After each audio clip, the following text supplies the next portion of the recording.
The thing about self-discipline is that it is necessary for everything you do in your life. You have to be self-disciplined. Working out, you gotta work out every day. You gotta stay in shape if you wanna. I mean, if you don't stay in shape, you die. When I'm working out, I always do one extra rep, one extra set because it's a promise I kept to myself. But working out might not be a priority for every single day because you've got things going on in your business world. So guess what? It's a priority for my life and with your family and all that. So I do it in the morning before my day even starts. If you change your mindset and really focus it on what discipline really is, you start to welcome discipline. You welcome self-discipline into your life. And here's the biggest thing. It's a pattern I keep of me. I always do a little extra. I always go the extra inch. And the quickest and easiest place to do it is the gym.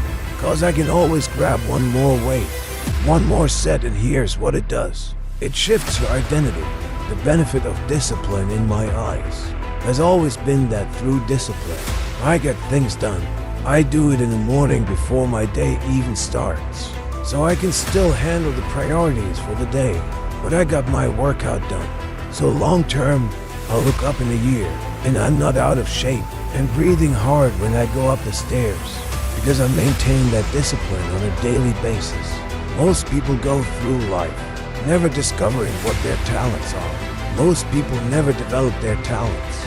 You need to tell you no more snacks, no more desserts, no more TV, no more working out now. Have skills and abilities, but if you don't nurture them, if you don't develop them, they will never serve you. Your gifts can take you many places. If you develop your gifts, the best has come from the bottom. I value myself enough to give 120% or don't do it. And that, if you decide that my life deserves my developing this, what I do well, why are you only giving 50%? What's wrong with you? I grant you that if you begin to work to develop your gifts, you develop a strong sense of happiness. You'll get a larger vision of yourself.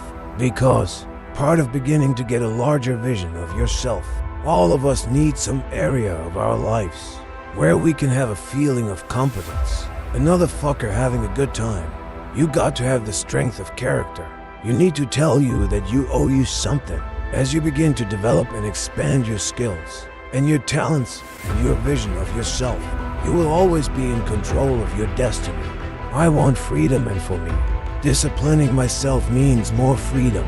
It's so easy to be great nowadays, cause everybody else is. Most people are weak. This is softened generation. So if you have any mental toughness, any ability, if you have any fraction of self-discipline, the ability to not want to do it but still do it, people have a hard thing understand. I hate to run, it makes me so crazy. It doesn't even more people. Why do you run if you hate it? What are you talking about? I don't want to take showers and eat either. I hate that too. The whole that's a life, man. And then, that end. And it wasn't until I changed that mentality that I became somebody I hated going to school. So guess what? I was dumb. But if you can get through to doing things that you hate to do, on the other side is greatness. That's what people understand by me running on callous in my mind. I'm not training for a race. I'm training for life. I'm training for the time. When I get that 2 o'clock in the morning call that my mom is dead or something happens tragic in life, I don't fall apart. I'm training my mind and my body, my spirit, so it's all one. So I can handle what life is gonna throw at me. Because the life I've lived, it throws a whole bunch at you. And if you're not physically and mentally prepared for that, you're just gonna crumble and you're good for nobody. 99% of people are not willing to do what it takes to make their dreams come true. The Marines have a saying, everybody wants to go to heaven, but nobody wants to die. The center of bringing any dream into fruition is self-discipline, something as simple as food and eating.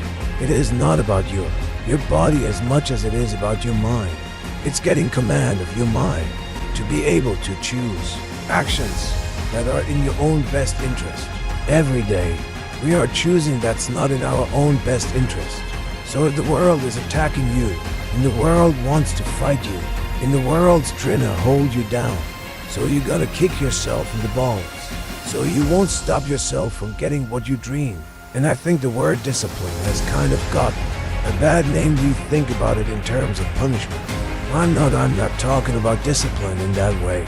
I'm talking about discipline in the sense that you forego immediate pleasure for the exchange of long-term self-respect. I believe that self-discipline is the definition of self-love. That when you say that you love yourself, that means that you have behavior towards yourself that is loving.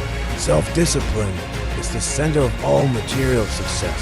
You cannot win the war against the world if you can't win the war against your own mind.